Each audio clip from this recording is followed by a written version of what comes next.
Here I have Nokia C20, and today I'm going to show you how to enable TalkBack feature on this device. So first of all, you have to open settings, then you have to go to the accessibility section, then to the TalkBack. Here you can enable TalkBack.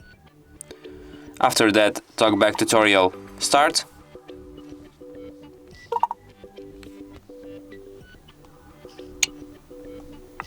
But I don't really get why it's like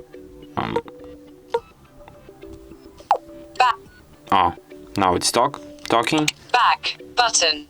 TalkBack. Back button. Double tap to activate. Double tap to activate. And that's how you can enable TalkBack. If you want to disable it, just tap on this slider here. Use TalkBack. Then double tap on it. Stop TalkBack. Stop. TalkBack off. And that's how you can disable it.